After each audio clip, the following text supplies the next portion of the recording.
uno, dos, tres, catorce? These are the lyrics that start off U2's smash hit, Vertigo, a song Bono stated is the mother of all rock and roll tunes.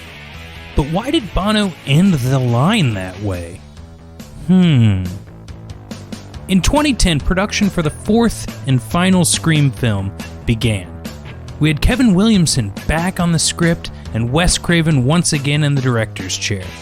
Craven had stated he'd return to the franchise only if the new script was as good as the original. So I guess it was? Once again, we've got an ensemble cast. Some returning faves, David Arquette, Neve Campbell, Courtney Cox, reprise their roles, and we welcome Emma Roberts, Hayden Panettiere, Anthony Anderson, Alison Brie, Adam Brody, Rory Culkin, and more delightful baby faces that hope to grow into ghost faces. Although on this podcast we don't call the killer Ghostface, we call the killer Scream. The film takes place on the 15th anniversary of the original Woodsboro murders and involves Sidney Prescott returning to town as part of her autobiographical book tour. Is the book tour autobiographical? No, she's returning to town to talk about her book, which happens to be an autobiography. And when Scream starts a killin', everyone better watch out, because in this day of iPhones and Pac-Man video games, you never know if the caller ID matches the head on the other end. But is this film the mother of all horror films? If it's not, is it at least as good as the original? Or is this just Wes Craven and Kevin Williamson's unforgettable miscount? You decide as we enter the season finale of this year's Pumpkin Spice podcast with Scream 4.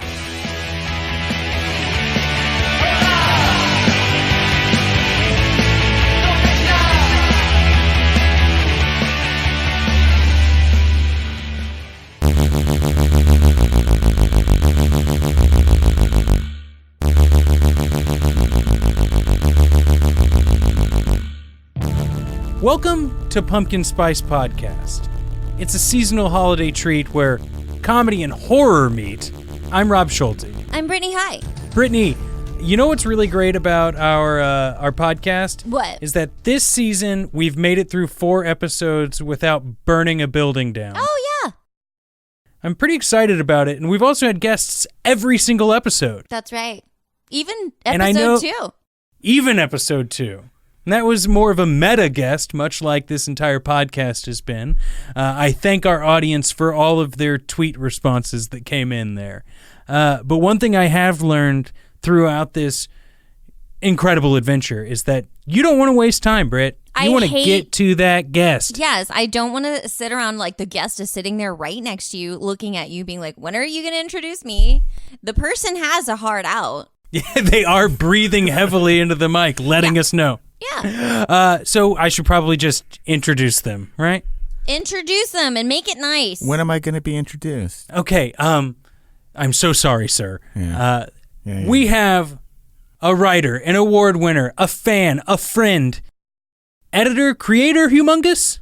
Yeah, I my recent project, which I'm happy to talk about at length. Is now the time to do it, or John DeVore. Okay, John You're DeVore. here. First of all, John DeVore. Second of all, you might have heard him on our live episode, which was so much fun. I'm so happy to be back. That episode, The Murder Clause. What was the movie? Silent Night. Deadly Night. Right. oh, Remember we went to that movie theater, Brittany? Brittany, you and I met in person. I know. And we became best friends. I know. I recall, and every time I talk about you, Rob's like, "How do you even know?" And I'm like, we're really close, okay?" Sheesh. I had so much fun on that podcast. Friends of mine actually went to that recording at Alamo Drafthouse in Brooklyn. And I'm sorry. Right. They did not know I was there, and they legitimately treated me like I was a celebrity afterwards. And I'm like, no.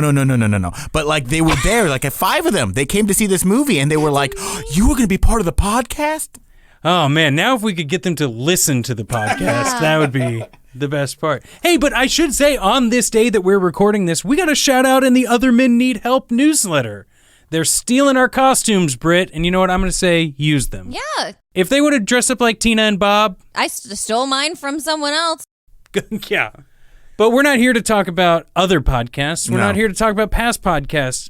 We're here to talk about Scream 4. But before we talk about Scream 4, I just want to touch on what John is doing with Humungus. We can say that to the end. Okay, because I got Rambo thoughts. Well, we can get to the end of Rambo, but look, I spent, yesterday was my girlfriend's birthday party. Happy Okay. birthday! I had to thank you, Emmeline. Happy birthday. We went to a Mets game. Woo! But I told her I had to leave her apartment this morning early because I had to watch Scream 4.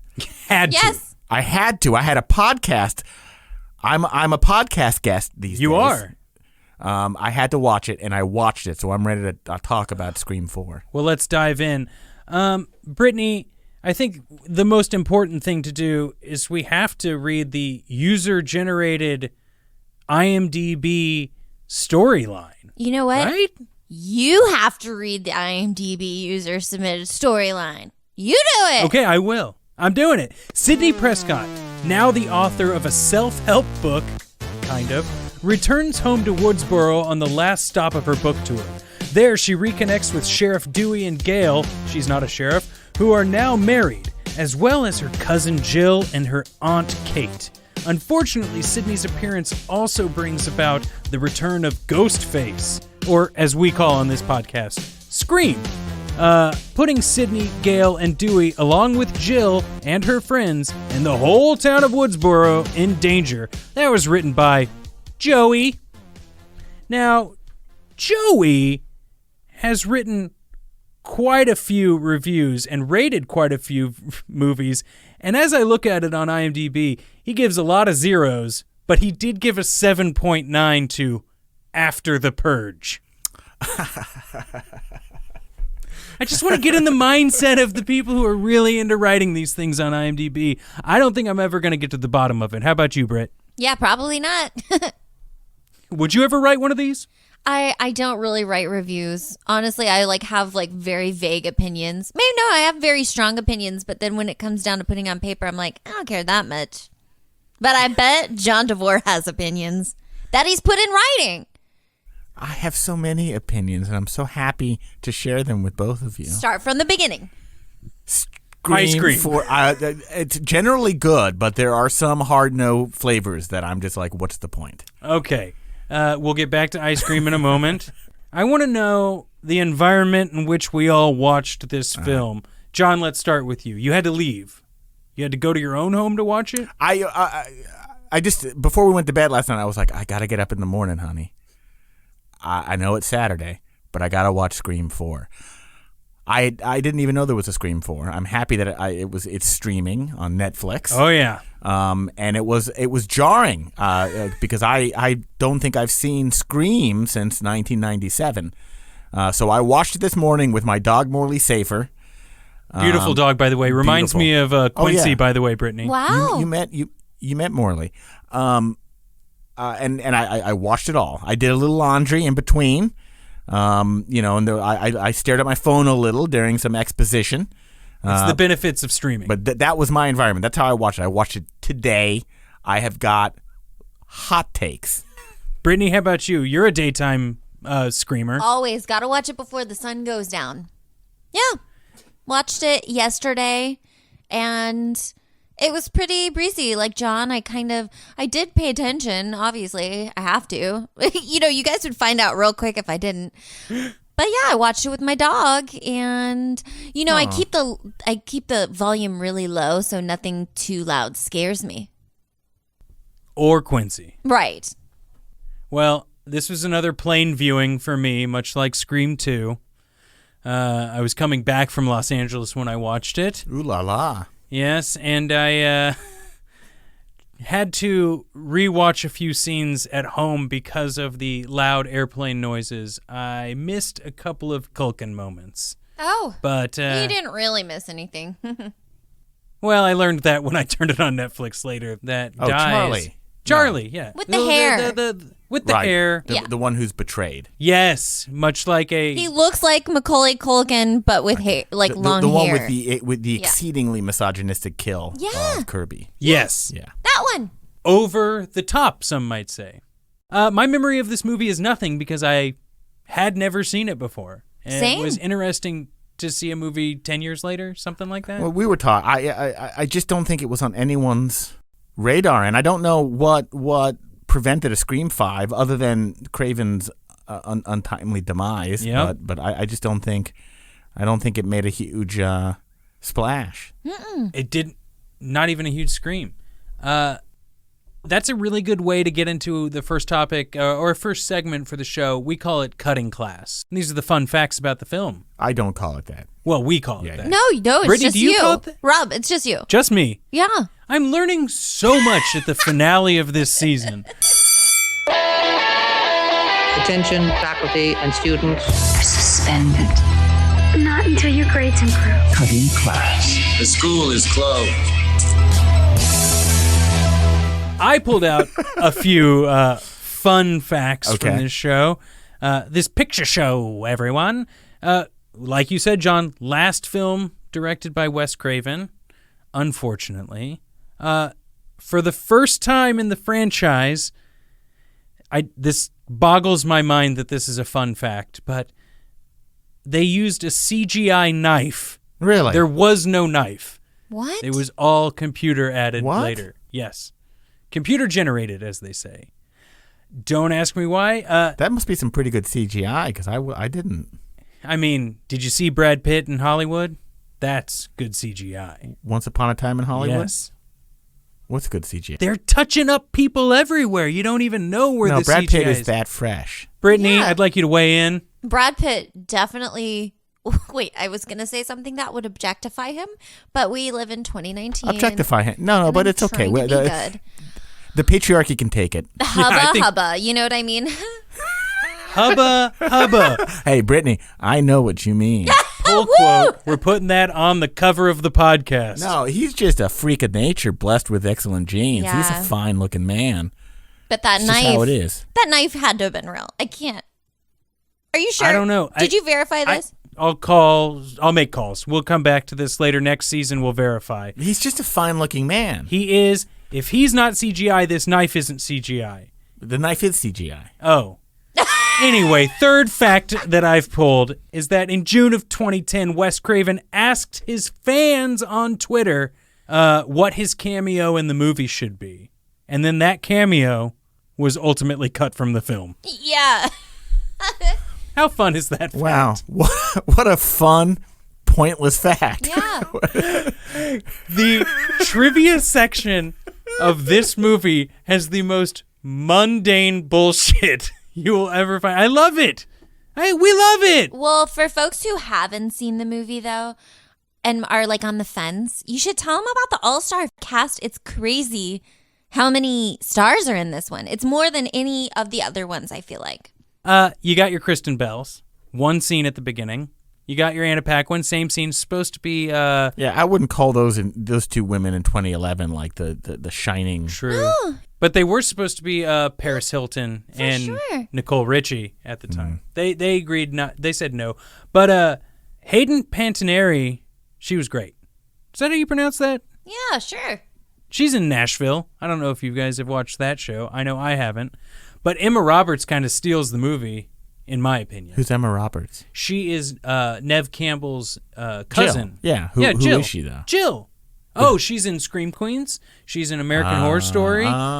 Brittany, have you seen any of the films that she's been in? Because I don't think I have, but I know her from them. I know she's Julia Roberts' niece or something. Yes. That is There a fun we fact, go. Rob. It's almost like That is a fun fact. In the future, that's a fun fact. That's fun and a fact. my vision will not be tarnished on this show. But you're right, Brittany. Next year, let's go back and listen to this season and this episode specifically so that I know what a fun fact is. Yeah, dude. There's such a good fun fact that of course you're going to skate by this stuff because you don't care about pop culture. But in between Scream 3 and Scream 4, that's when Courtney and what's his name? Dewey. What's Dewey's name? David Arquette. Oh, yeah. That's when Courtney Cox and David Arquette made it a fish, right? Between 3 and 4. And then they got divorced. They what? They made it a fish? Yeah. They got Marriage. married. Oh. Hey, But then they didn't got- you get married? No, I got engaged. Oh my God! Well, congratulations. It was a beautiful engagement. The video is on my Facebook. Well, I'm going to go check it out. I'm sharing it with everyone. BRB, I'm going to check Screen that out. cap. That'll be... I cried.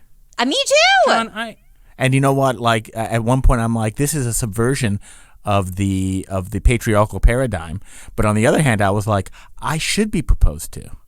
I'm amazing. Yeah, I feel that too. All right. That you should be proposed Thank to. you, Rob. Well, she beat you to it. Well, congratulations again. It doesn't make mine any less than. But now I didn't know. Now I didn't know that Courtney Cox and David Arquette divorced. That was just before the movie too. Oh, I didn't know that. I thought they were still married. They're very professional and said, "Hey, maybe they got back together."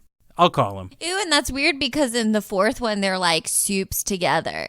And you're Ooh, telling me they yeah. were divorced during that time? What a bummer. I would be like, Or at least I'm sorry, separated. I can't. I'm not that professional. It's like I'm gonna need my own trailer. Yeah. How about the next segment? Yeah. You ready to move on? Yeah. It's called Death Becomes Her. Now a warning. Live forever. He's dead? They think I'm dead. You are, but you're not. Now he's dead. He's dead! Everybody's dead. Death becomes her. And this is our favorite, or what we felt was the most unique death. Brittany, let's start with you. Stabbed in the forehead. Anthony Edwards? Anthony Edwards. What the fuck? Anthony Anderson. Yeah, Anthony Anderson. That's right. I'm sorry. Stabbed in the forehead. Like, how rude. I was just like, why? There's so many better places to stab someone. Better. But it did allow him to have a long death scene that ended on a punchline. True. And ended with a few punches. I do like Oh, the that's right. idea that, like... He's blinded by the blood. He's blinded. He didn't give up immediately. Scream tried to get him. I just watched that movie and I completely forgot that scene happened. So Brittany, thank you. Yeah. Well, also, just for the record, I absolutely would give up. If somebody stabbed me in the forehead, I don't care if it takes me 12 hours to bleed out, I will not be fighting back. I'm like, Fuck Bruce Willis. I'm dead, right? Where's the closest cliff to jump off Yeah. of? I'm just gonna lay down. Yeah. Yeah, I think this is going to be the best nap I've ever had in my life. I'm going to go with Alison Brie or Rebecca's death because there's a whole lot of ridiculousness whenever you involve a parking garage. But then she gets CGI stabbed, and that's not good enough. Scream wants to make a statement about the news media and then throws her probably dead body off onto a news van. I feel like they're trying to communicate something there that didn't quite make it. How about you, John? What was your unique one? This was an interesting question because as I watched it, I found myself bored by the violence. Yeah. Really? The falling onto the truck, that's unique, and Brittany's right. The being stabbed in the forehead. Anthony Anderson did get a little bit of a moment. Sure. You know, he gets to say "fuck Bruce Willis" before he dies. Other than that, I have knife stabbing guts blindness. It was just stabby. And here's the one thing there was one particular scene where the Foley, the sound effects, the stabbing sound effect, when he pulled the knife out, it made this really loud like. And I'm like, I don't think that's what. It was just too much.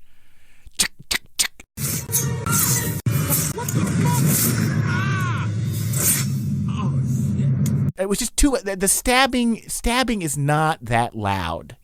It's not true. that loud. It's true. In your personal experience, what is a stab Anytime. sound? Well, there's that famous anecdote that what's his name? Alfred Hitchcock spent a day listening to a PA stab melons to decide what was the sound that sounded the most like a body being stabbed for Psycho. It's a famous sort of scene. Well, that's anecdote. another fun fact. That is, but not a Stream 4 fun fact. But I'm just saying that the sound effects were just a bit much. But I just found the deaths to be pedestrian. Well, and I felt they were a little over the top when Jill's friend dies, who also has a weird comment made about her by the adult cop, Anthony. Oh, yeah. When she died, that was so much blood. Right. Also, one thing, I was happy that the blonde cop who is clearly in love with Dewey, Lemon squares. doesn't get killed. Yes. She did freak me out, though, when she was trying to remind Nev Campbell that they went to high school together. Yeah. But here's the thing, though. That was a red herring. She is more likable than Gail, and I think that she would love Dewey better. I mean, I understand where you're coming from, and maybe you're right, but I still just don't think it's like chill to be like, you could be with me. I have lemon squares. Your wife's like kind of rude and whatever. It's just kind of like, there's plenty of men to go around, right? But like, if all is fair in love and war, don't you think it's fair? Like, if I made somebody lemon squares and they were so good that they fell in love with me, isn't that an honorable way to steal someone from someone? Absolutely. I'm with you on that. Thank you, Brittany. Okay. So What let's about all you, work on our Rob? lemon square recipes. Yes. I think anytime there's enough lemon squares to go around, we should all just be having lemon squares. Rob, I made you some lemon squares. Really? I made you. I'll follow you home like a lost cat. Should we get into Maniac, Britt? Yeah. Maniac. It will tear the life out of you. This is the craziest thing a character does in the movie, or the craziest thing we noticed in the movie. I'll go first on this one. There's been a pattern throughout Scream 1, Scream 2, Scream 3, and it's cut off here at Scream 4. So I've been very upset that I could not bring a cohesive whole to my theory, but there's no bathroom scene in this movie. If you look at Scream 1, there's a really weird bathroom scene where Matthew Lillard in the Scream mask stays in the bathroom all day just to attack Sidney. In Scream 2, there's the weird bathroom scene at the beginning where Omar Epps is listening in to someone and then gets stabbed. In Scream 3, there's a bathroom scene with one of the main characters who is an extreme red herring. In Scream 4, they decide to cut off all bathroom scenes? That's crazy. Maybe that's one of the scenes that got cut with Wes Craven. He was in the bathroom. Well, here's the thing, though. Jill Yes. beats David Arquette with a cast iron bedpan, Very true. which is, if not a toilet, a reference. Bathroom. Right. I think that really could help my theory along. I'm happy to put it into my thesis, and I don't feel as let down with this movie anymore now that you've brought that to my attention. Hey, Rob. Although yes. Like, why are you so obsessed with bathrooms anyway? It's like, everybody thinks it's like really weird. I'm a little Wait. embarrassed about it, but I felt like I had a pattern going. I was waiting for it to be in this movie, and I'm happy to know that we are going to count bedpans as bathrooms. Yes, they Ooh, are. That's like bed knobs and broomsticks, bedpans and bathrooms. Sure. John, That's so strange. did you have a maniac moment? The only thing that I thought of while I watched this kind of, I didn't love it. What it made me want to do was go watch the original trilogy. Sure. Right. What I found most fascinating about Scream 4 is that it's a unique film because it's kind of a tour of almost three generations of telephonic technology. We have we have landlines, we have iPhones, and then we have representatives from that awkward era. We had flip phones.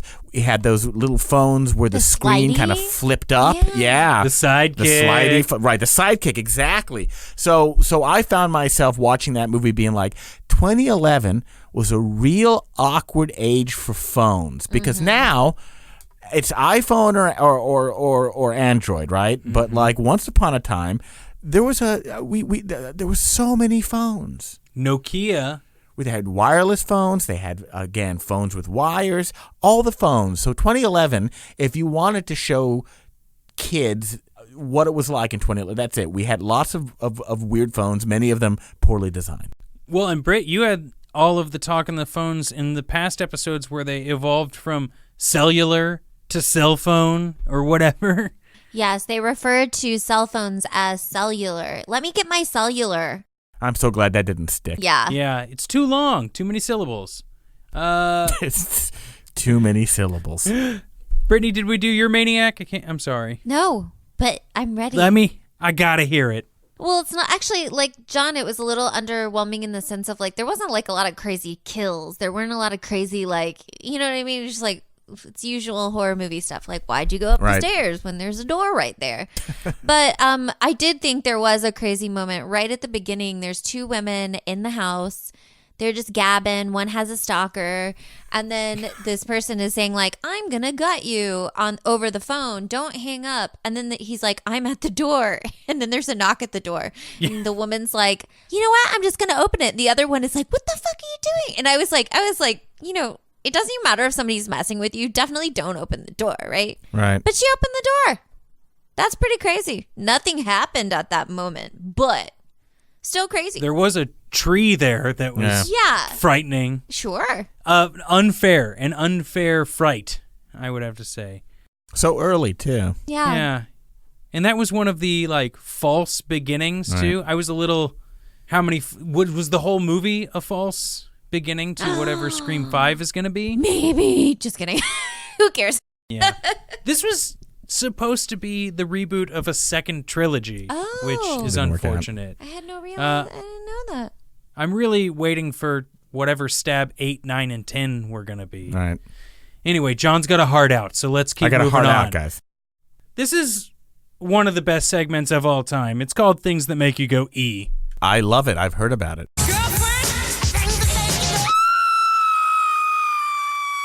It's a weird moment and odd. Maybe it's out of touch. Maybe it's very much of its time.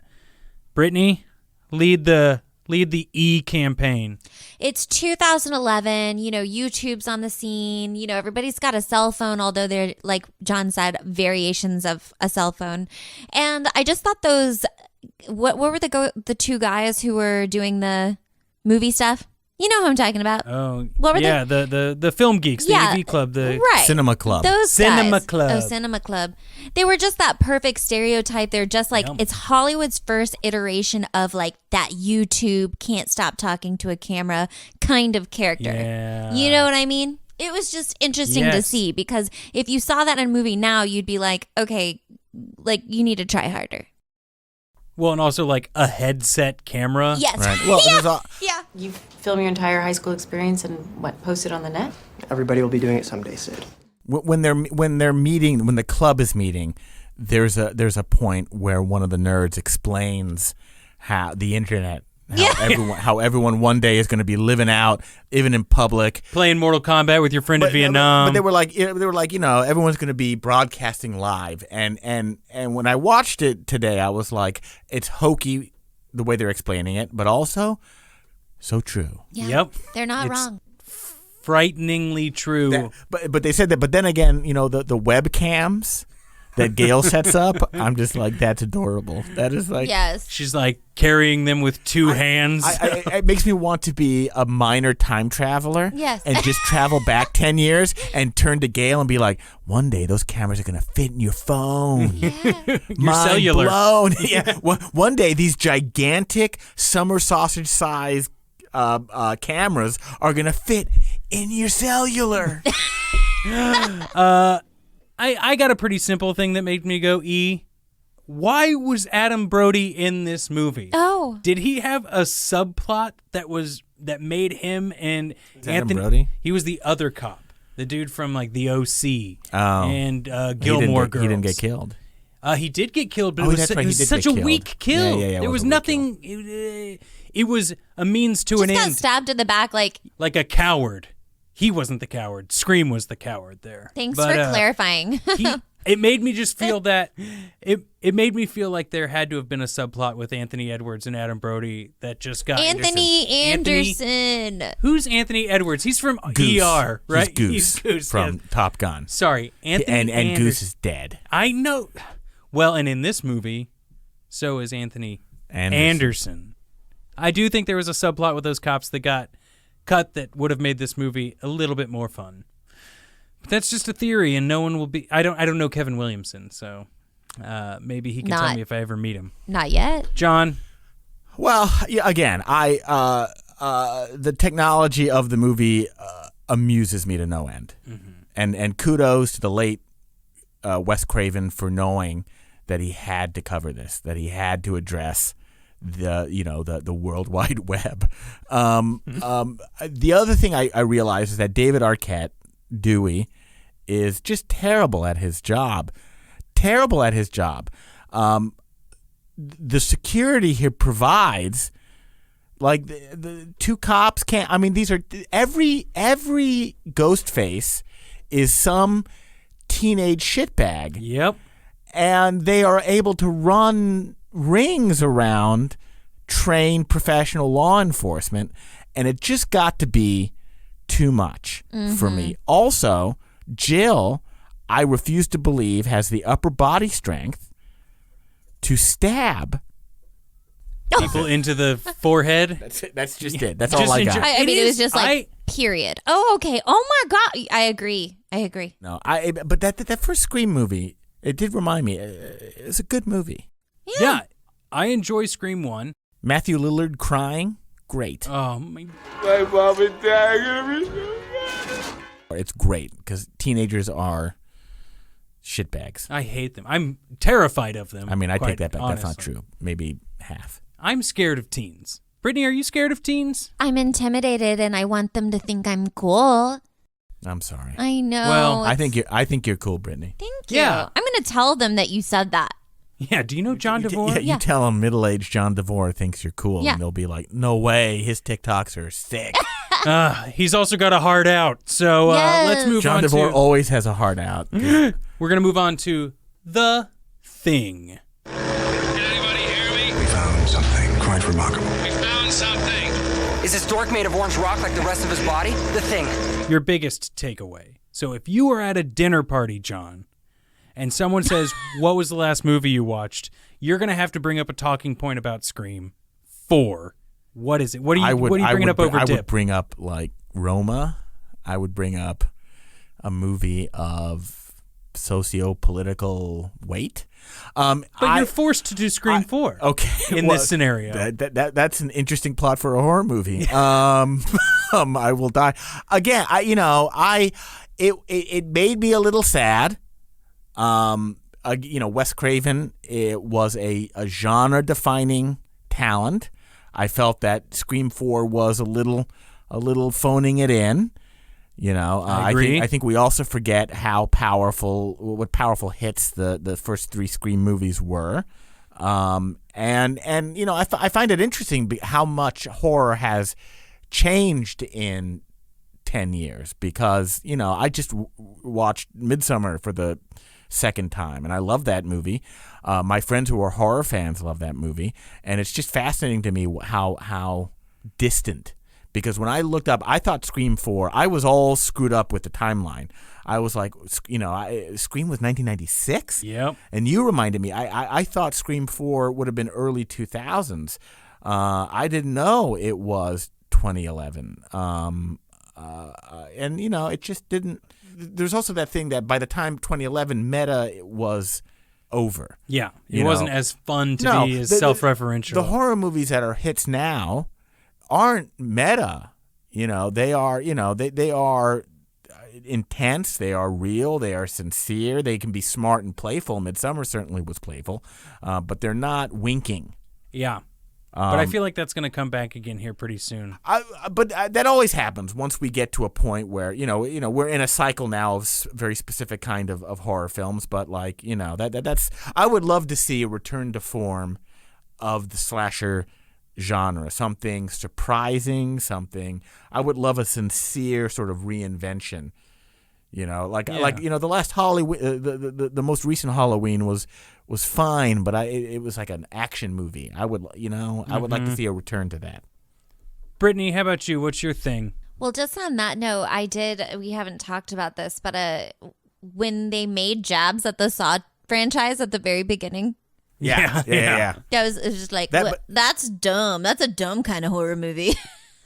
But the thing is, if I had to explain this at a dinner party, I'd be like, I enjoyed it. It was entertaining, but kind of, not really a lot of unique things going on, Yeah, I felt like it was having fun rehashing things that it had done in the past because there was like remakes of Nightmare on Elm Street and Friday the 13th around the time that it came out. It may be nostalgic. Yeah, but I don't think it worked the way they were intending for it to work. That's an interesting contrast, though, because I'd forgotten that terrible remake of... Yep. I'd forgotten all those remakes came out, so maybe in context, Scream 4 might have been better in the context of all of those...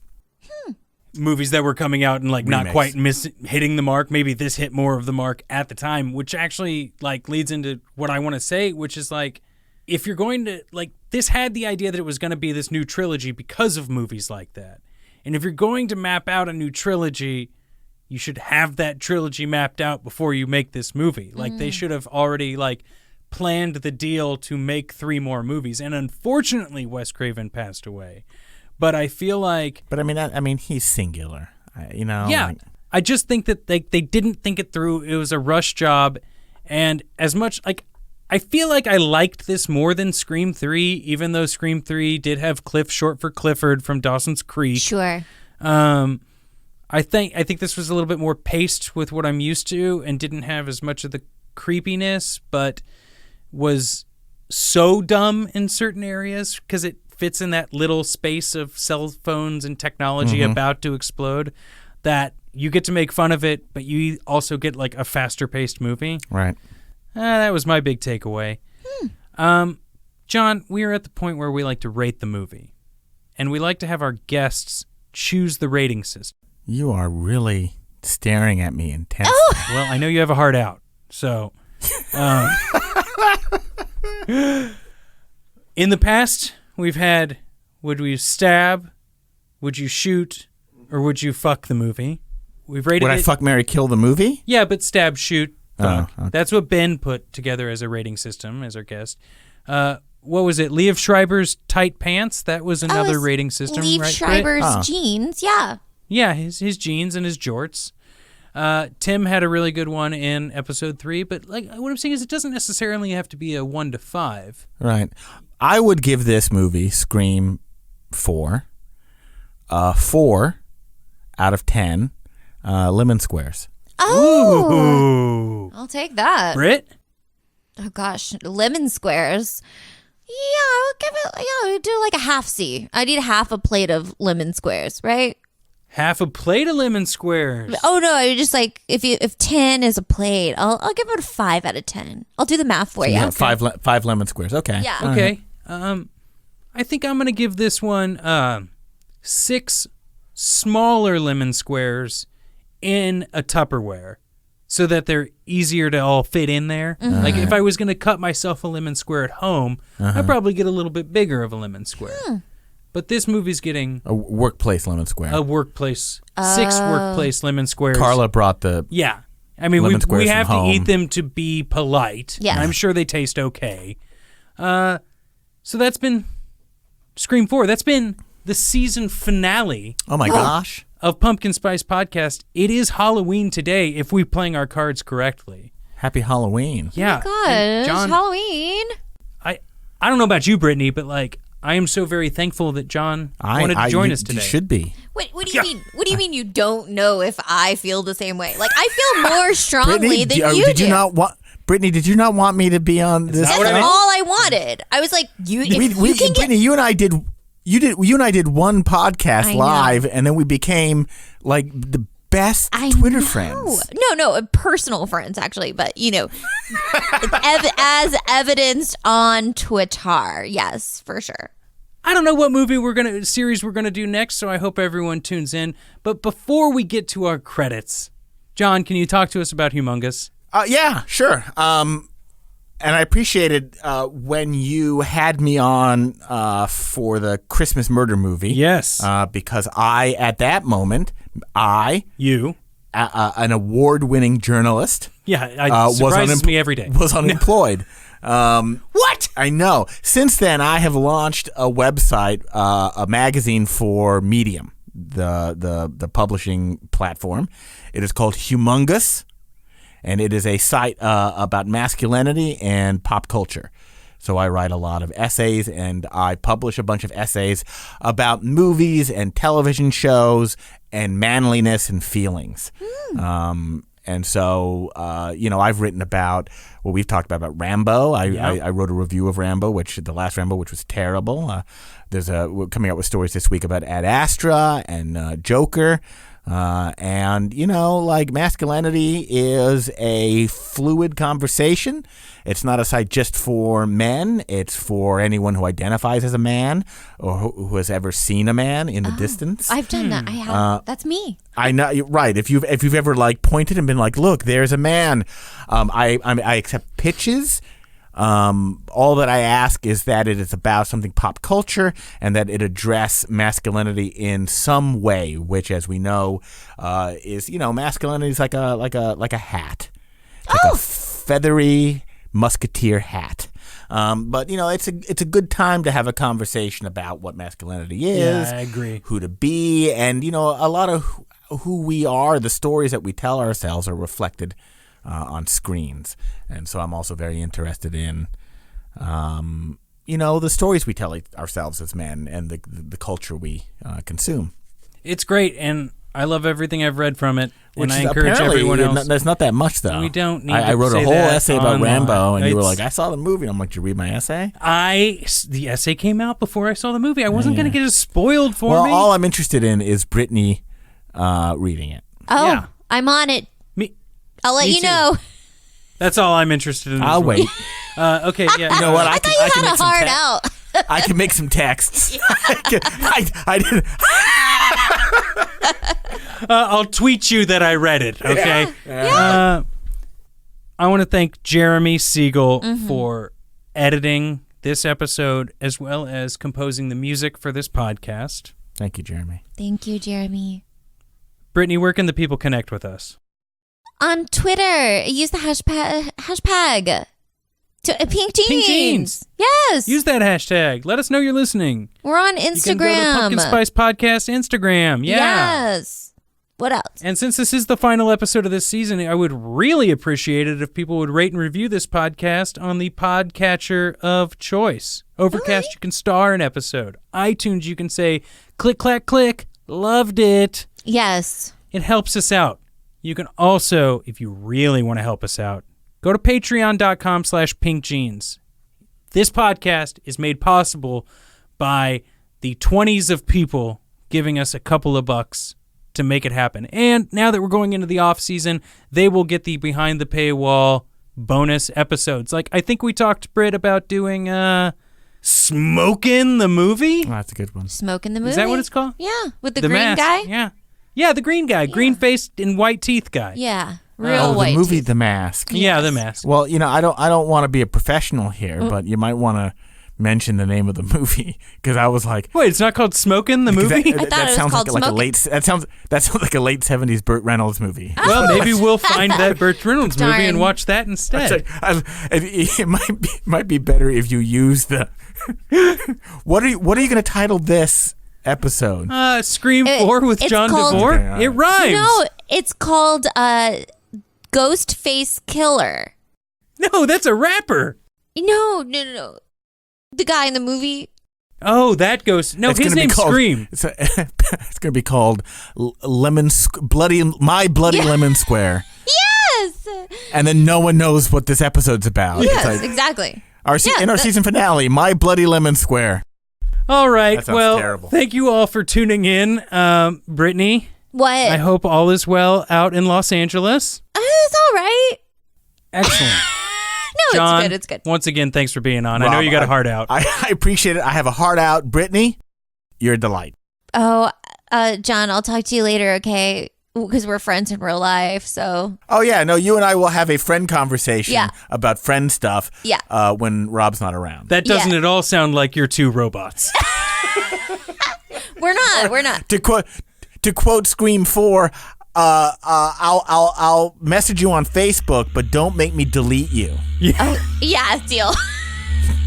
All right. Bye, everyone. Bye.